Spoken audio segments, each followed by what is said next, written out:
ಬೆಂಗಳೂರಿನಲ್ಲಿ ರೋಡ್ ರೇಜ್ ರಸ್ತೆ ರಂಪಾಟದ ಪ್ರಕರಣಗಳನ್ನು ಪೊಲೀಸರು ಕಡಿವಾಣ ಹಾಕೋದಕ್ಕೆ ಸಾಧ್ಯ ಆಗ್ತಾ ಇಲ್ಲ. ಇಲ್ಲಂತೂ ಒಂದು ಕುಟುಂಬ ರೋಡ್ ರೇಜ್ನ ಅಟ್ಟಹಾಸಕ್ಕೆ ಬೆಚ್ಚಿ ಬಿದ್ದಂತಹ ಇನ್ಸಿಡೆಂಟ್ ಬೆಳಕಿಗೆ ಬಂದಿದೆ. ಪ್ರತಿನಿತ್ಯ ಅಟ್ಲೀಸ್ಟ್ ಒಂದು 2ರಿಂದ 3 ಘಟನೆಗಳು ನಮಗೆ ಕಾಣೋದಕ್ಕೆ ಸಿಗ್ತಾ ಇದೆ. ನೋಡಿ, ಒಂದು ಇಡೀ ಫ್ಯಾಮಿಲಿ ಈ ಟ್ರಾಮಾಕ್ಕೆ ಒಳಗಾಗಿದೆ. ಬೆಂಗಳೂರಿನ ಉತ್ತರಹಳ್ಳಿ ಮುಖ್ಯ ರಸ್ತೆಯಲ್ಲಿ ಆಗಿರುವಂತಹ ಇನ್ಸಿಡೆಂಟ್ ಇದು. ಕಳೆದ 25ನೇ ತಾರೀಕು ನಡೆದಿರುವಂತಹ ಘಟನೆ. ಜನವರಿ 25ನೇ ತಾರೀಕು ನಡೆದಿರುವಂತಹ ಘಟನೆ ಈಗ ಬೆಳಕಿಗೆ ಬಂದಿದೆ. ಒಂದು ವಾರ ಆಲ್ಮೋಸ್ಟ್ ಆದಮೇಲೆ ವಲ್ಲಭಾ ನಗರ ಬಳಿ ಕಾರಿಗೆ ಬೈಕ್ ಸವಾರರು ಅಡ್ಡ ಬರ್ತಾ ಇರ್ತಾರೆ. ಆಗಾಗ ಪ್ರಶ್ನೆ ಮಾಡಿದಾಗ ಕಾರಲ್ಲಿದ್ದವರಿಗೆ ನಿಂದಿಸಿ ಹಲ್ಲೆ ಮಾಡೋದಕ್ಕೂ ಯತ್ನಿಸಿದ್ದಾರೆ. ಕಾರ್ ಒಳಗೆ ಸೀನಿಯರ್ ಸಿಟಿಸನ್ಸ್ ಇದ್ರು. ಪಾಪ ಅವರು ಗಾಬರಿ ಆಗ್ಬಿಡ್ತು. ಅವ್ರಿಗೆ ಏನು ಮಾಡ್ಬಿಡ್ತಾರೋ ಇವರು ಅನ್ನೋ ಭಯ ಸೃಷ್ಟಿ ಆಗ್ಬಿಡ್ತು. ಕಾರು ಚಾಲಕನಿಗೆ ಆವಾಜ್ ಹಾಕಿ ಬೈಕ್ ಸವಾರರು ಕಾಲ್ ಕಿತ್ತಿದ್ದಾರೆ. ವಿಷಯ ಪೊಲೀಸ್ ಠಾಣೆ ಮೆಟ್ಲೇರಿದೆ. ಪೊಲೀಸರು ನೋಡಿದ್ರೆ NCR ಹಾಕೊಂಡು ಸುಮ್ಮನಾಗಿದ್ದಾರೆ. ನೀವು ವಿಜುವಲ್ಸ್ ನೋಡ್ತಾ ಇದ್ದೀರಾ? ಫಸ್ಟ್ ವಿಡಿಯೋ ನೋಡ್ಬಿಡೋಣ. ನಮ್ಮ ತಂದೆ ಇದ್ದಾರೆ, ವಯಸ್ಸಾದವ್ರು. ಸುಮ್ಮನೆ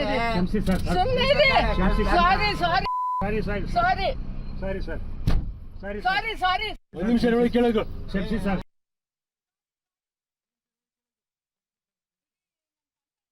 ಒಂದು ನಿಮಿಷ ನೋಡಿ, ಕೇಳೋದು ನಮ್ಮ ತಂದೆ ಇದ್ದಾರೆ, ವಯಸ್ಸಾದವ್ರು. ಸುಮ್ಮನೆ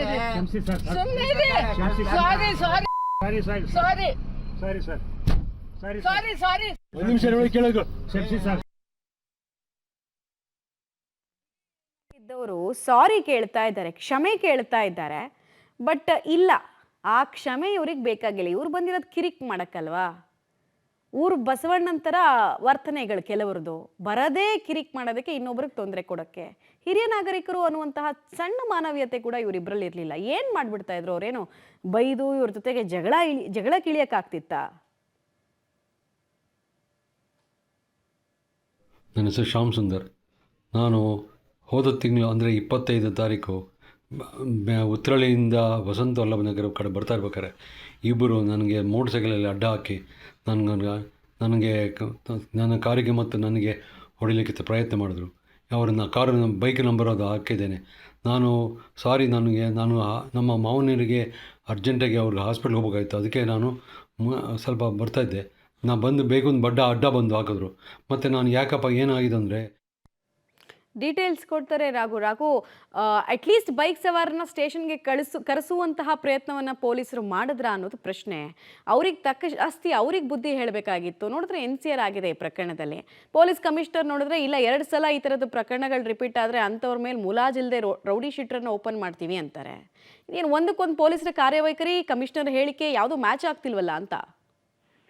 ಮಮತಾ, ಖಂಡಿತವಾಗಿಯೂ ಕೂಡ ಘಟನೆ ಆದ್ಮೇಲೆ ದೂರನ್ನ ದಾಖಲೆ ಮಾಡಿರುವಂತದ್ದು ನಿನ್ನೆ. ಅಂದ್ರೆ ಕಳೆದ 25ನೇ ತಾರೀಕು, ಜನವರಿ 25ನೇ ತಾರೀಕು ಘಟನೆ ನಡೆದಿರುವಂತದ್ದು. ಘಟನೆ ಆದ ಮೇಲೆ ಆ ಇಡೀ ಕುಟುಂಬ ಏನಿತ್ತು ಶಾಖಗೆ ಒಳಗಾಗಿತ್ತು. ಜೊತೆಗೆ ಅಲ್ಲಿದ್ದಂತ ಕುಟುಂಬದ ಹಿರಿಯ ನಾಗರಿಕರೇನಿದ್ರು ಅವರೆಲ್ಲರೂ ಕೂಡ ಗಾಬರಿಯಾಗಿದ್ರು. ಮನೆಯಿಂದ ಆಚೆ ಬರೋದಕ್ಕೂ ಕೂಡ ಇರುವಂತ ಪರಿಸ್ಥಿತಿ ನಿರ್ಮಾಣ ಆಗಿತ್ತು. ಸೊ ಅದೇ ಕಾರಣಕ್ಕೆ ಇಲ್ಲಿ ತನಕವೂ ಕೂಡ ಅವರು ದೂರನ್ನ ದಾಖಲು ಮಾಡಿರ್ಲಿಲ್ಲ.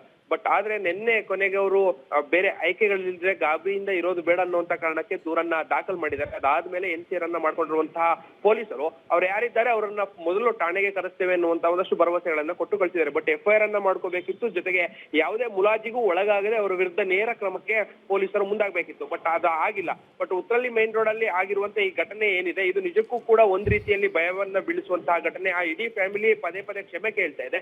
ರಸ್ತೆಗೆ ಅಡ್ಡ ಬಂದವರನ್ನ ಪ್ರಶ್ನೆ ಮಾಡಿದ್ದಕ್ಕಾಗಿ ಈ ರೀತಿಯಾಗಿ ವರ್ತನೆಯನ್ನ ತೋರ್ತಾರೆ ಅನ್ನುವಂಥದ್ದಾದ್ರೆ ಸವಾರರು ಧೈರ್ಯವಾಗಿ ಹೇಗೆ, ಅಂದ್ರೆ ಸಾಮಾನ್ಯ ಸವಾರರು ಧೈರ್ಯವಾಗಿ ರಸ್ತೆಗಳಲ್ಲಿ ಓಡಾಡುವಂಥದ್ದು ಹೇಗೆ ಅನ್ನುವಂಥ ಪ್ರಶ್ನೆಗಳು ಸಾಮಾನ್ಯವಾಗಿ ಉದ್ಭವ ಆಗುತ್ತೆ.